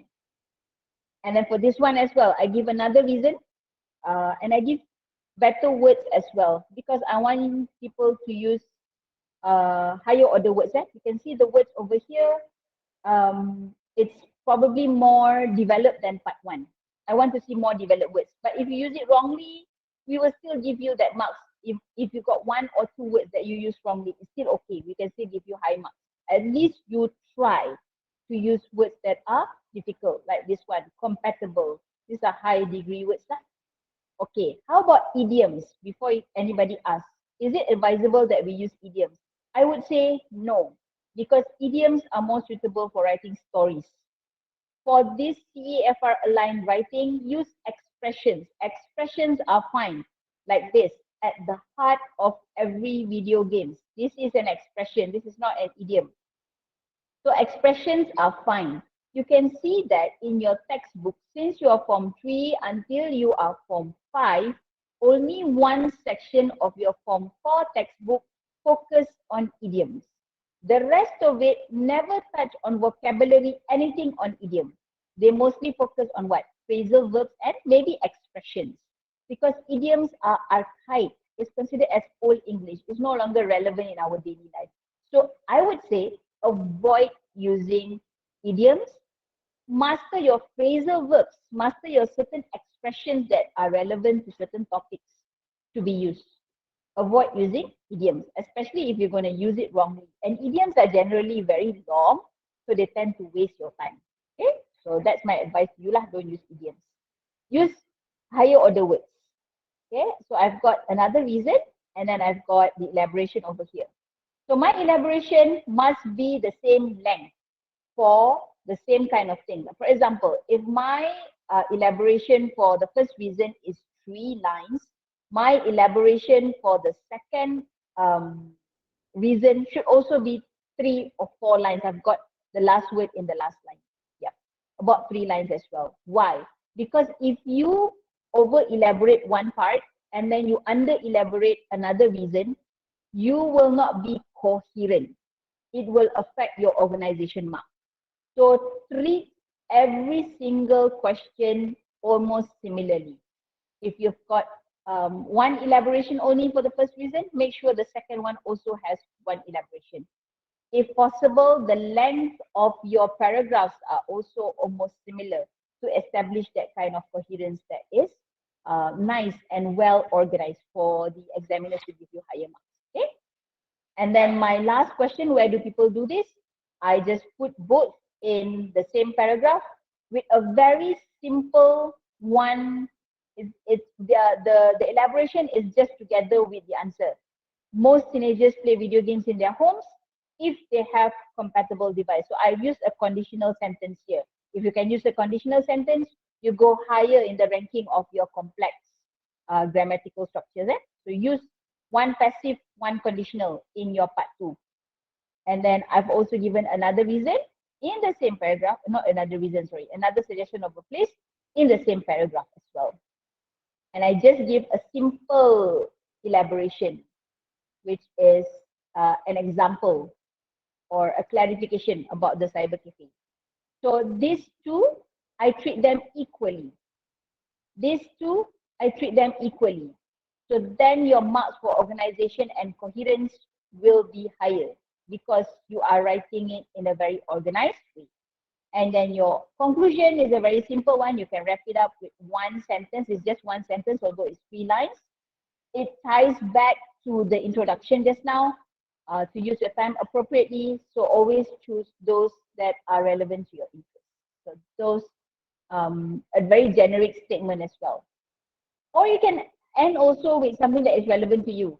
Okay? If you are not really confident, you don't know what to use over here, you can use it, you can connect it back to I. I hope I can try playing video games more in the future so that this could be a beneficial hobby to me. You can relate it back to you, sure. That could also be one of an alternative of conclusion. But this is my conclusion that is quite generic because I also started in a generic way. All right. So after identifying the treaties, I think it's easier for you to look at what each question needs. That you need to have the perfect tone. How do you do the perfect tone? Is by using different sentence structures. You need to use the correct tense. Where do you get the clues from the tense? From the question, and mostly it's going to be simple present tense. like in the text over here, most of these are all in simple present tense. I've only used this one over here that is present perfect. All the others are all in simple present tense and it's consistent. When it's singular, then it is the verb also has s. So I have that consistency. Okay, I've used primarily simple present tense and then one of present perfect because you do want to see some complex grammar structure, right? You can use one or two lah. Okay, this is another question that you can try with your teachers later. Okay, I think it's good. You can even write to me. You can send it to my email. I can have a look with you later. Since we're running out of time, let's move on to the next one, which is part 3. Okay, so for part 3 is the part that you finally have 3 questions that you can choose from. And the questions that are given can be an article, can be a review, can be a report, can be a story. For your SPM this year, perhaps report is not that hot. Okay? Report is not that hot. The one that is hot is articles, reviews, and writing a short story.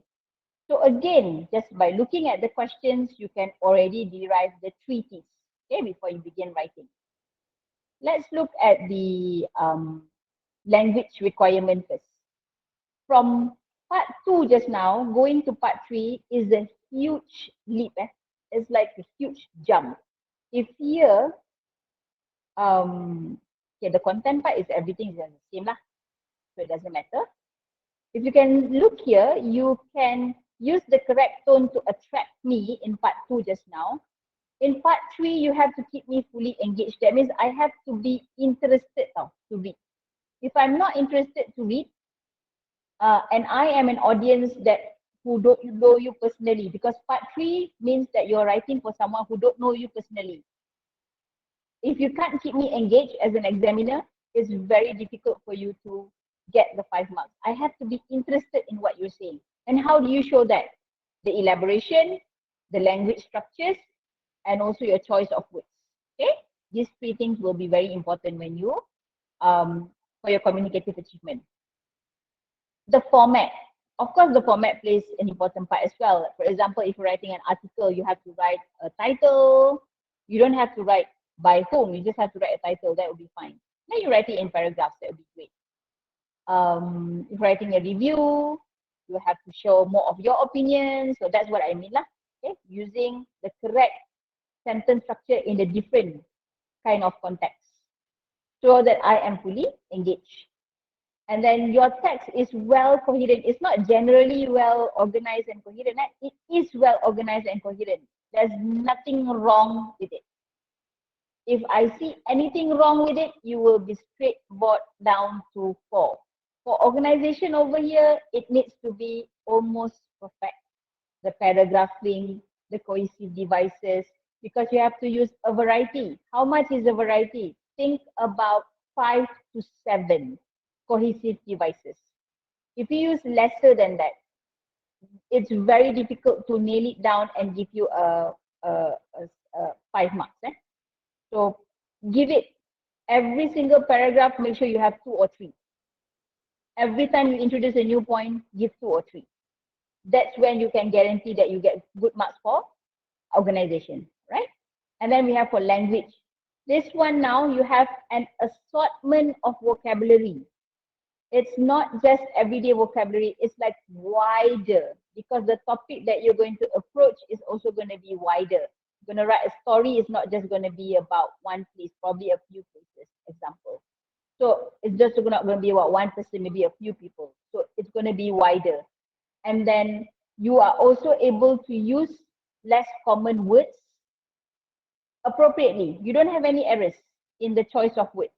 If you do have errors in the choice of words, then you probably brought down to 3. So your words that you use must be correct and also suitable for the context, right? And then you have a selection of simple and complex grammatical forms. You use it with control, but you're also flexible. You know that sometimes you have to use past perfect, You know that then the next sentence you can use just simple past tense. So you're flexible. You can turn it around and choose when is suitable when, which is suitable when. So you know that now I can use direct speech. Sometimes you will use dialogue in your story. Sometimes you will use reported speech in your story. So being able to change between those two also shows your flexibility. This is the part that we want to see. Why is it such a huge jump? Because part 3 is the one that decides whether you are C1, B2, or whatever level that you are truly at. And that's why also you spend a lot of time writing over here, because here, as much as possible, no grammar. Well, you can have 1 or 2 slips, tersalah, but we don't appreciate errors over here. What is error? Things that you do over and over again. Banyak sangat kesalahan yang sama. The same thing over and over again. When we see that, probably it's going to be very difficult to give you high marks. Okay? So it's a huge jump. It is. And the hardest to master. So that's why you usually see a gradual decline. The first part you can get 20, the second part suddenly you get 18, and then the third part maybe you get 15 or 14. Why? Because the requirement gets harder. It's very difficult for your teachers to give you full marks for this one, because you have to be perfect for you to get full marks. So let's look at some of the questions. So if you have an article question, again, beautiful, like I've said just now, all of the questions come in question form. Again, 3 questions. And for this one, which sections, it depends on the question. Although we have the 1, 2, 2 or the 1, 1, 2 formula, then you have to be careful with the questions as well. Like this one comes in plural form. So then over here maybe is the 2, 2, 1 formula that you can use. So you have to suggest 2 sections, 2 facilities, and improve your class. Some people might ask, can I write 3 sections? Can I suggest 3 facilities? Yes, you can. But remember, you have to elaborate them all equally. If you write about 3 sections, you have to elaborate all 3 sections. If you write about 3 facilities, then you have to elaborate on 3 facilities. Why would you do that? If you can get the same mark, writing about 2 only. 10. So you can really spend time writing good sentences instead of scrambling. So whenever they want something in plural form, like sections or facilities, then give 2 maximum. Don't write 3. Okay? And how can you improve your class? This one can be 1, can be 2. Depends on what you're familiar with. I would suggest 1 would be sufficient also. How can you improve your class? And you see that for the first question is like each class. So this could be like every class in the school. It's not just relevant to you. It must be something that is suitable for everybody. So that's why I say part 3 becomes quite objective. It's like no longer just personal to you. It also involves everybody else, because what you are writing will be published in the school magazine. So you have to think about other people. For example, you think that each class should have an anime section because I like anime. So if you give that reason, you wouldn't be fulfilling what every class needs, because there will be classes that are all, they don't have any anime lovers, so only 1 out of 30 is an anime lover. So then that section wouldn't be relevant. So think about something that is relevant to everybody. So that's why this question, it becomes very objective. You have to think about everybody else, not just about yourself. Tapi they do give you opportunity to talk about you as well, where you have this part. How can you improve your class? So these first 2 questions is objective about other people, but the last question comes back to you. How can you improve your class? So at least your own voice do go into that. So when I write this, first of all, very important that we derive the treatise, okay? Identify the treatise, and when we write in paragraphs, so I will share this slide with your teachers later, so you can have the opportunity to read it in detail later. But I do use the same strategy as well, which is I begin immediately by writing in a passive sentence. Why? Because I want to first impress the examiner, of course, and to show to them that I know this is now a formal piece of writing. It's no longer like part 1 or even like part 2. It's formal. So I'm going to write with a passive sentence. So if you can begin with a passive sentence, then you can stop worrying so much about where else should I write passive sentence. At least you've got one out of the way, right? And if you can remember to write every paragraph starting with passive sentence, that's also a good strategy. So you can have at least 4 passive sentences, right? So passive sentences is very important when you're writing an article. Why? Especially for this one, it's writing about other people's classes. It's not just writing about your class. So you don't have I, you don't have a subject for this one. You would say something like this. Each class should have a section, because the question just now was, what section should each class have? So I use the same structure from the question. I use it to write my answer. Each class should have a section that highlights on each student's academic and extracurricular achievements. Okay, so this is one suggestion. And then my other suggestion is also in the same paragraph. How do I differentiate it? I use a cohesive devices, which is furthermore to show addition, untuk menunjukkan tambahan. So you can use in addition, on the other hand, maybe, right? So this is only for what section, I write it in one paragraph. For what facilities, I write it in another paragraph over here. And you can see that in every paragraph, I try to use at least 2 to 3 cohesive devices. It could be as simple as while, since, and it can be as sophisticated as on a different note, or so as to. Do master yourself, okay, don't master the cohesive devices, the different kinds of cohesive devices.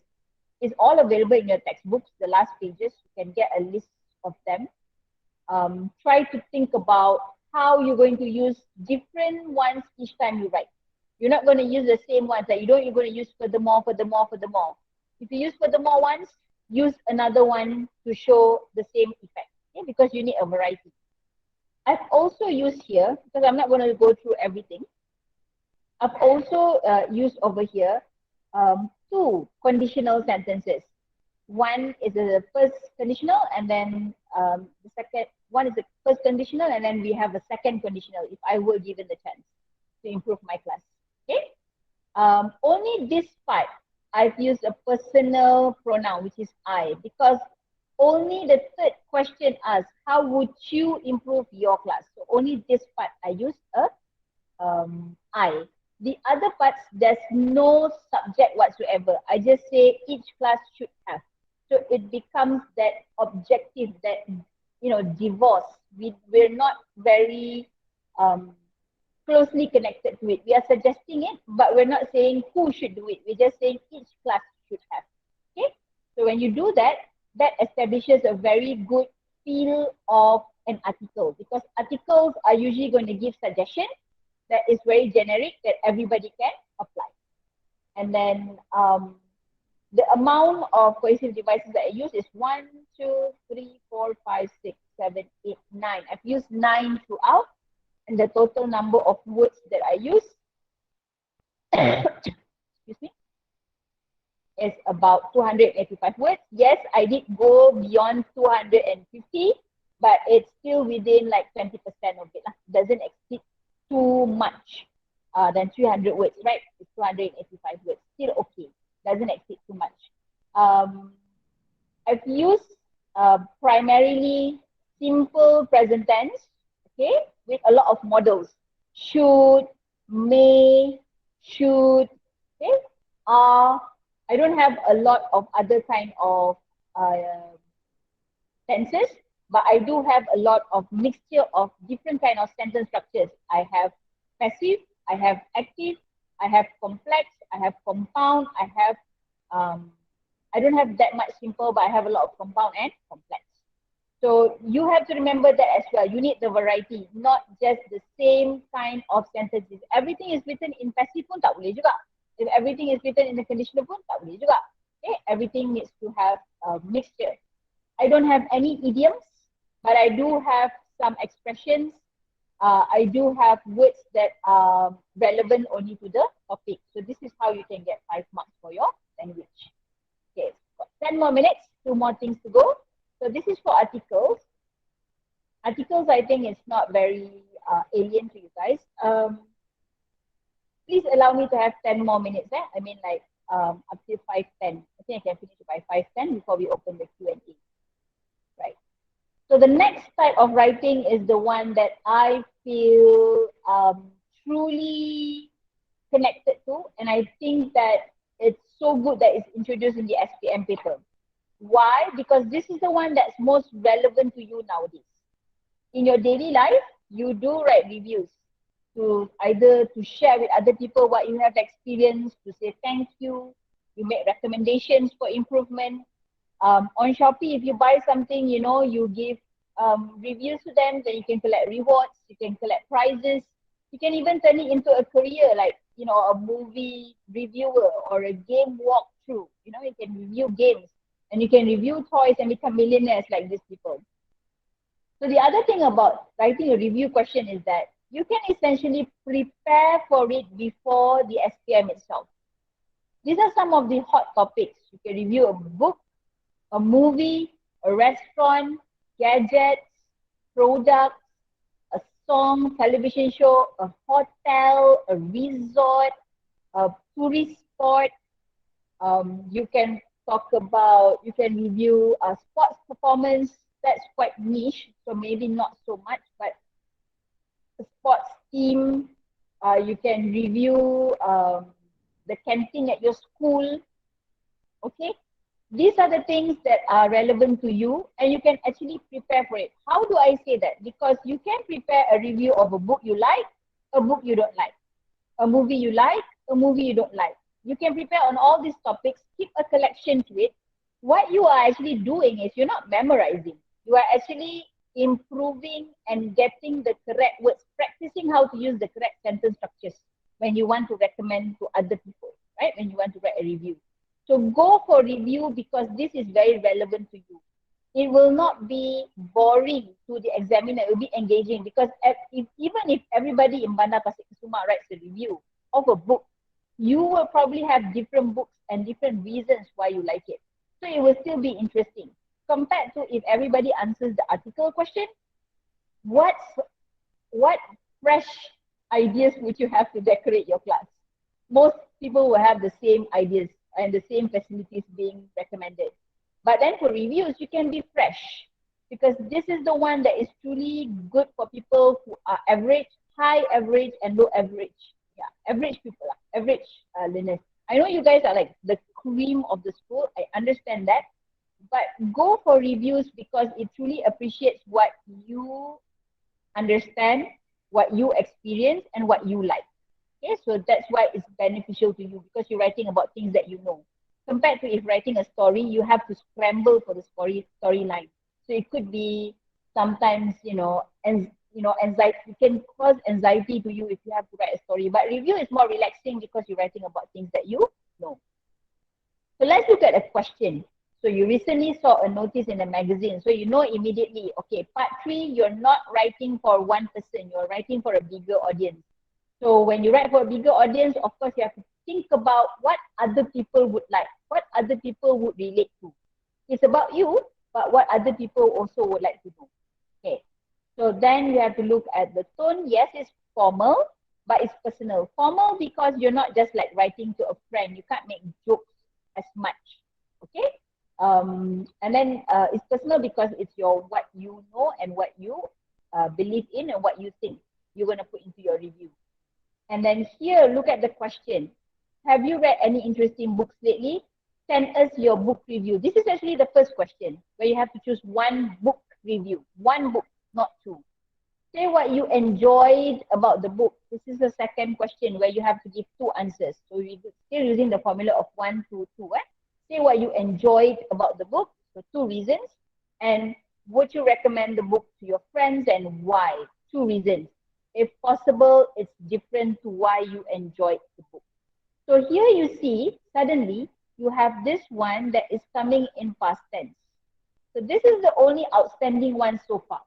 All of the questions before this, the 3 questions that we did before this, everything is in present tense. But here you have something that is in past tense. Why?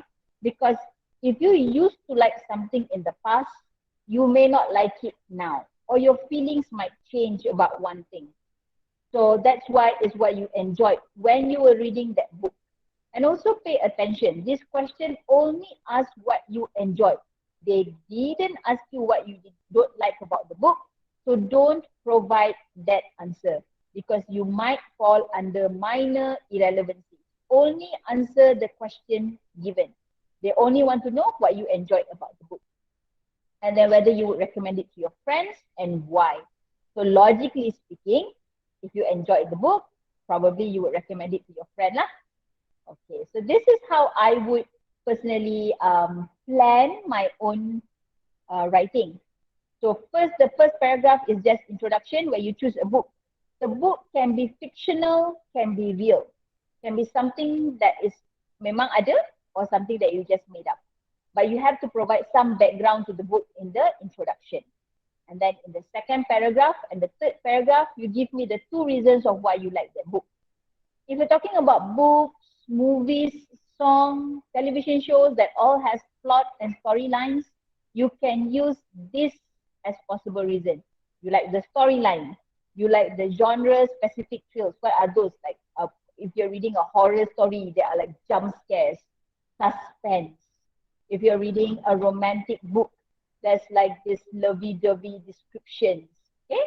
Language, the dialogue that they use, either when they write or when they speak, if it's a movie. The moral values that you learn, the setting, the time, the place, and the culture of the area over there.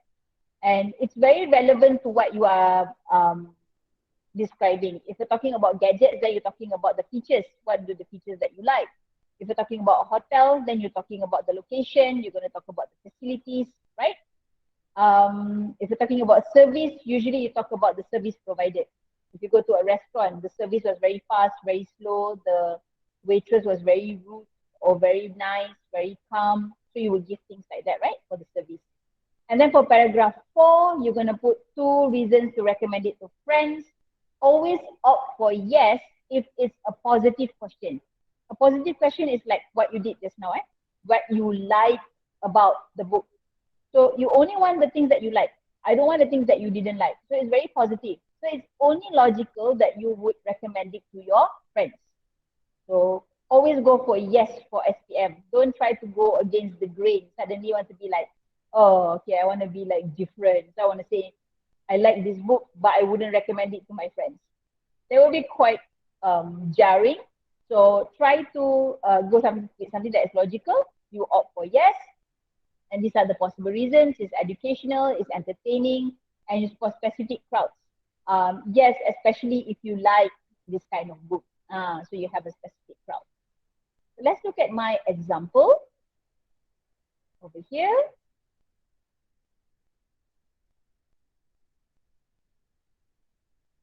It's coming out. Okay, all right. So only my introduction is about 57 words. And in paragraph 2 and 3, I say what I enjoyed about the book. And this one, I am guilty for writing 290 words, but still doesn't exceed my 20%, from the 250. It's still about lesser than 300 words, so still okay. When you come to the story later, it's a different story altogether. So I start with a good cohesive device, all right? And then I have passive sentences to have that level of formality. But what is different from article just now? Okay, what is different is that when I write a review, I have more I's. I have more personal pronouns because the question is asking, right, send us your book review. Tell us what you enjoyed about it. So you can use a lot of I in a review because it is essentially your opinion and what you feel. But you do also have to use a bit of passive sentences and then a bit of conditional whenever that's possible. Look at the cohesive devices. I've got 1, 2, 3, 4, 5, 6, 7, 8, 9. I've got actually 10, but one of it is used twice, so I wouldn't count it. Okay, I've used 9. You can see that in almost every paragraph, you need at least 1 or 2 lah. In some paragraphs, maybe more. You can see that my paragraphs are also all well distributed The length is about the same. Panjang ni is about the same. To give the idea that you are writing using good, it's well organized and it's coherent. You answer the question also in sequence. Don't say you would recommend first on the top. If you do that, okay, just because you want to be different, you recommended it first at the top, and then you go to the reasons why you like the book, then your marks for coherence is actually going to be affected because the questions are already arranged in a way to help you to be coherent. Okay? All right. Of course, over here, I would use probably a bit more of a language flair in part 3. So I've got your cup of tea. This is not an idiom, it's just an expression. I fancied the book. I've used words that are more higher order, of course, and more descriptive because this one is a review, so you want to describe certain things. Yes, and I do use some questions over here to engage with my reader because now I want you to be interested in what I'm reading about, right? Compared to article, I don't have to ask you questions because I'm telling you what each class needs. But this one, I want to invite you to like me or like what I'm reading. So I do have elements of questions as well.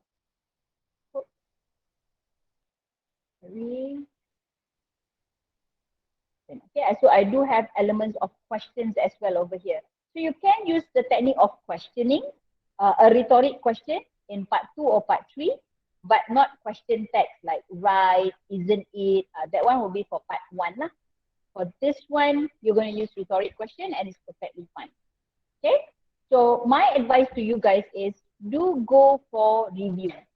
Prepare a selection of review up to 7 or 8. Just write a few and exchange with a friend, get them to read it, get them to advise you how you can improve, get your teachers to read it so you can improve on the grammar and whatnot. Keep on reading it and who knows, maybe one of the questions might come out in SPM. A book you like, a book you don't like, a movie you like, a movie you don't like, a hotel you like, a hotel you didn't like, all right? So those kind of things. You can refer to my slides later that I will share this. I will share with your teachers of suggestions of things you can write about. Okay, a gadget or a TV show or a song. So go for review. I feel strongly about this because finally you have something that you can relate to. You can prepare for it as well. Yeah, that's the benefit as well. But you can relate to. It's about you. And then my last thing that I'm going to talk about today is on writing a story. I would only recommend writing a story to those who are highly proficient. Why? Because this question is not controlled, it's not guided, it's very wide, it's very open. It's up to you what you want to do, except for the ending is prescribed to you, where you have to say what happened to the character, okay, how the challenge has made the character a better person. So you know that over here, you can also write it in the first person point of view. You can write I, what happened to me. Or you can also write about a third person point of view, lah, what happened to another person. Okay. But the challenge over here is, of course, there's not much direction, there's not much guidance compared to the question article and the question on review. Review allows you to become more descriptive compared to writing an article. You can use language that are quite relaxed, of course, compared to article when you write a review. But a story has a specific genre to it. We can talk about writing a story. We can spend 2 hours about just writing a story because there is a lot to cover when you write a story. Don't be discouraged. Don't say that, Ms. Anna said don't answer. It's not like I said don't answer. But if you're truly confident in answering it, go for it. But if you're not really sure of your language ability, I would say go for review. You can still get higher marks or better marks compared to then writing a story sometimes. But stories are very good for people with great language because you really get to shine in your language and you can get C1 quite easily as well if you can write a good story. All right. So for writing a story, the technique that I would recommend, or I've used more than using the plot pyramid or any other methods out there, is by using the Pixar story spine technique. What is the story spine? It's like the tulang belakang of your story. So the first part is we're setting the we're creating the setting. Once upon a time there was. You don't have to start your story with this, but this is the how you would plan your story. Once upon a time there was, and then every day, what is it? And then this is like still setting the stage, still getting us familiar. And then you have the third part, one day. So that one day is that turning point of the story. Baru cerita nak bermula. So this is like almost like the rising action. And then number 4 is because of that. So we have more rising action. And then number 5, because of that, is like more of your climax. And then 6 is until finally. So we have, if you can relate to the Finding Nemo story, the once upon a time there was a fish named Marlin. That's the father. Every day Marlin warned his son Nemo not to swim too far away. So that would be for every day what happens in their life. Until one day, Nemo swam into the open water. So then you have something that is changing the everyday life that they go through. Something outstanding. And then because of that, Nemo was caught and put in a dentist aquarium. And because of that, Marlin went searching for his son. So the story comes flow more readily when you use these keywords. It trains your mind to like, after that, then what happened? And then because of that, what happened? So before you write a story, you can come up with the story spine first. Until finally, how the character has become better, which is what we are looking for in our challenging ordeal story. Yeah. So how would I do it? So this is an example of a story. Let's come out first. Okay, if you can see it, I hope it's clear enough. Or you can read it later also with your teachers. The way that I write it, I'm still using the story spine, but I don't use these words. This one upon a time place is actually in this paragraph. One paragraph dedicated to it, where I establish what is the setting of this character. Okay, where does she live? How many family members does she have? What are her parents' background? What is the background? And what kind of person she is. It's over here in Once Upon a Time, which is she's living in a kampung. She has a family of sibling of 4, and her family is odd job workers, but she is not very disciplined. So I established that already in the first paragraph. So I get a clear idea of the characters and the setting. And my second paragraph is on everyday. What happens every day in Dahlia's life? Okay. So again, it creates a better picture of what the character is about. So you get to use a lot of descriptive words over here, like hula balu, simultaneous, blissfully. You do have to use higher order words actually for you to get good marks in this part 3. Okay, so you have to experiment with different words. You have to get a collection of different words, especially if you're going to write stories.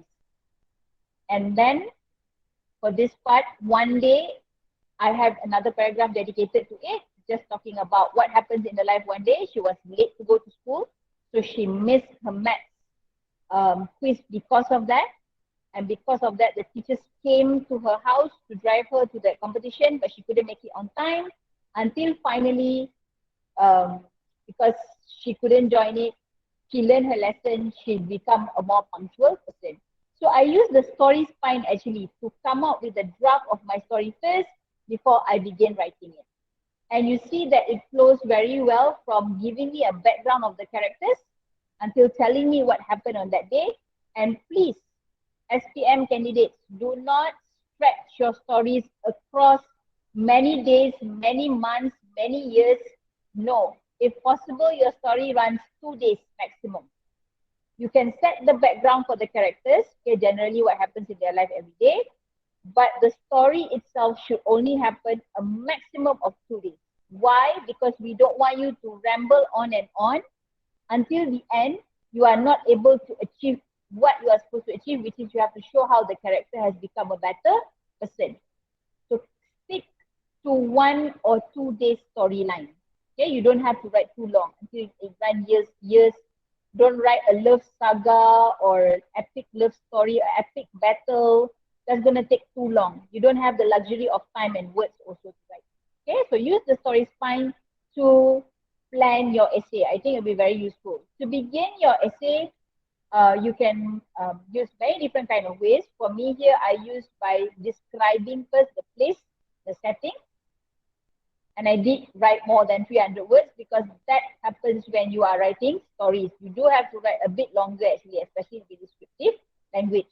If you do have the time and you know that you have already planned well, 300 words you can write. You can write up to 400, no worries. You can write more than that 400 words. But if you fulfill the task, good for you. If you don't fulfill the task, then you're going to be in trouble. Okay, you can write long as you answer the question. All right. If I were to focus on certain parts over here, I do use cohesive devices even though it's story. But the cohesive devices will be very relevant to story kind of thing, which is about talking about sequence. Later, after that, moving on, you know, so you have a lot more that is relevant to story writing. But you can use things like despite, while, since, unfortunately. So you have to use a lot of cohesive devices as well. At least 7. Your aim is 7. Put in 7. Find where you're going to put in 7. I've used expressions as well. I've used make it on time, made it a point. So these are expressions, not really idioms. Important as well. I've used one reported speech. Writing a story is where you get to use the reported speech. I use one direct speech over here, like a dialogue, and one reported speech. Use it in your story. Tempat lain tak dapat nak guna. You don't really get to use reported speech. But here in the story is when you are supposed to use a reported speech to show that you can use, especially past perfect, past perfect in your story. Okay, so this the previous one is showing something that I plan using the story spine. I've also got another example that just begins like a normal plot pyramid that I didn't set the setting or the standard or the background of the characters. I straight away begin describing what happened on that day. So you can also do like this using the plot pyramid, but you must also use the same requirement, which is you must have at least one passive sentence, you must have conditional sentence, you must have reported speech. Okay, this is all I'm talking about getting full marks. So at least attempt to use it. One passive, one reported speech, one conditional. If you can do that, that would be great. Okay, and in this part, I actually use a lot more of connectors that show sequence, followed by, since, once, along, however. Okay, so it's more to like following sequence. And this one, I think I used about 335 words, quite a lot. But of course, if you have the luxury of time, I actually wrote longer and then I have to cut it down. This is actually my students' work. I have to cut it down to fit it, to show to you that you can write in 335 words and still get full marks. The beauty about writing a story is that people who have good language proficiency, you get to shine really well if you've got good vocabulary. Because remember, for part 5, if you do have vocabulary error, you have wrong choice of word, you might be marked down. It's very dangerous to tread on this, you know, this water when if you're not confident enough. Unless you're really confident with writing a story, go for it. My advice, average, lower average, go for review. Proficient ones, I mean the teachers can identify who are the proficient ones, you should go for writing a story. Okay? All right. So that's it for my session today. To the 15 people who are online, maybe you can share what was good and what can be improved for my lesson today. All right, so the key idea is, of course, if I can wrap it up, is for the 3 T's. Think about the 3 T's. The tone, the task, and the tense. These are very important when you are writing or answering any CEFR aligned questions. And then the vocabulary that you use, it increase in the degree of difficulty. Time management is very important. 20, 30, 40. Don't spend too much on part 1. It's probably not worth it. But do answer part 1 first. Answer part 1, 20, part 2, 30, and part 3, 40 minutes. Okay, time management is very important when you are writing or answering the CFR aligned paper. And also make sure that your simple present tense must be as consistently correct as possible. Okay, not too ambitious. We are not asking you to use present perfect here and there, here and there. No, you use simple past tense, you use simple present tense consistently. You can read my example. Most of it, I'm just using simple present tense and simple past tense consistently. I'm not using continuous present perfect continuous, past perfect continuous. No, I'm only mostly using simple present tense and simple past tense in my examples, and that's what you need to do as well.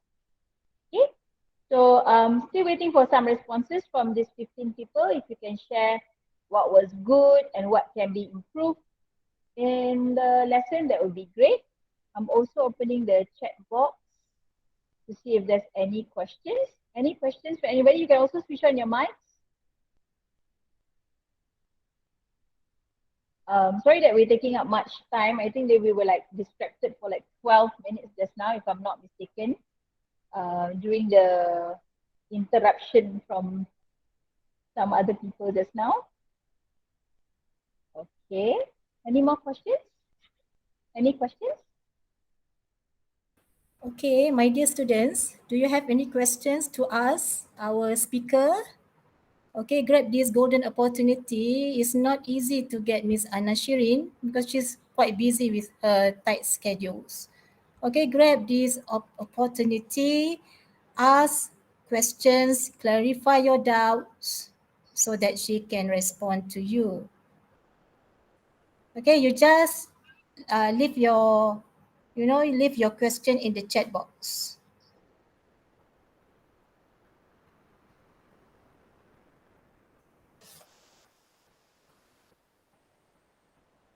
Okay, in case you guys have any questions, like personally you want to ask me, I'm just going to drop my email over here, which is accessible at any time. That will be my email. If you guys have it, if you've got any questions or you want to send in any of your essays that you have written, I'll be more than glad to have a look at it. That's my email. You can send me any queries or questions that you have.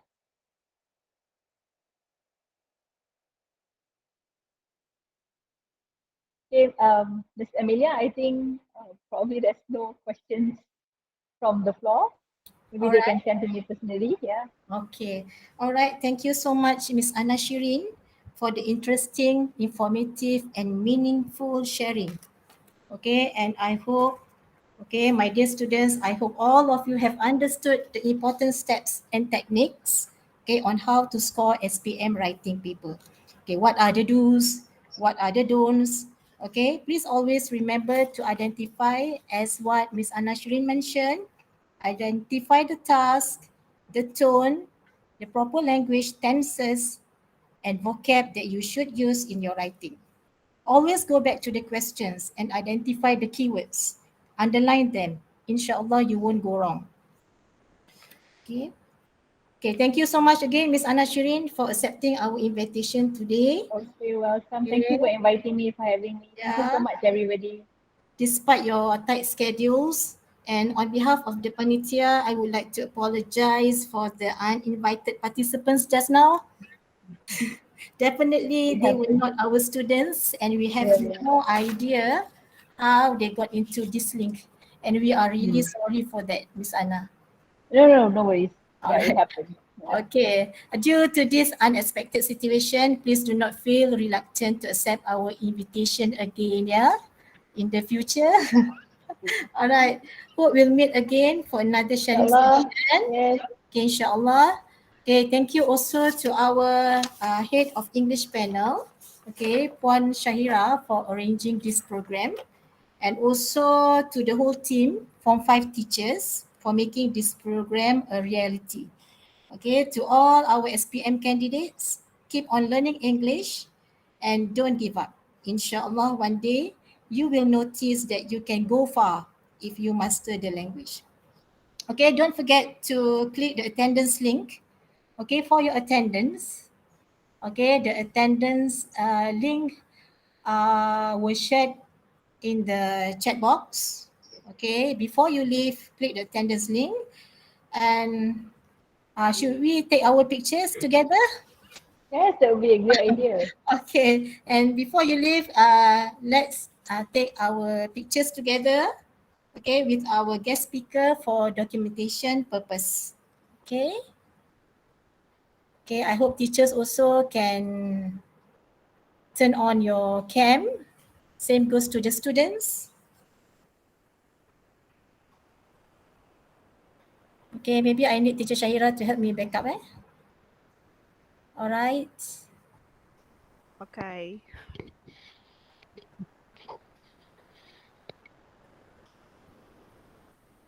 Okay. Where are the students?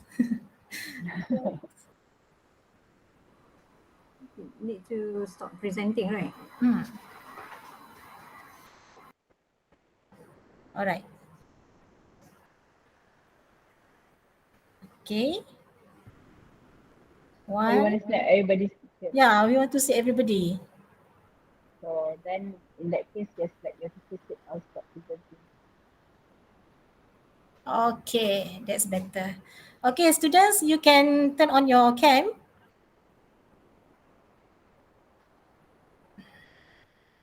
Okay. Where's Sanda? Sanda. Where's Sanda? All right, Sana. Okay, all right. The students, I believe they want to turn on their cam. Okay, Come all on, right. it's what you call it. It's proof that you're here. Hmm? Apart from your name, of course, your attendance lah. Okay, Okay, we are ready. Teacher Shah, coming. smile. Okay. 1, 2. Hold on, yeah. Okay, 1, 2, 3. Yay. Okay, Okay, thank you and so one much for more. being Please, here. one more, please. One more. One more. Hold on, yeah. Oh God. Okay, one more. Puan Syahira saya boleh ambilkan? Excellent, Puan Manina. Mama Nina, ya. Terima kasih, Pak Manina. Thank you. Okay, ready? 1, 2, smile. Alright, beautiful. All right, thank you. See you all again. Congratulations to all of you Bye. for being here. All the best. Thank you, Miss Anna Shirin. Welcome. Thank you. Welcome. See you again.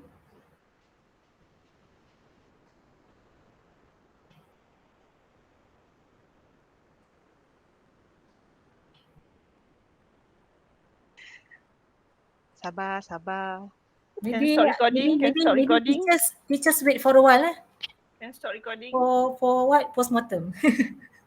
Good, teacher.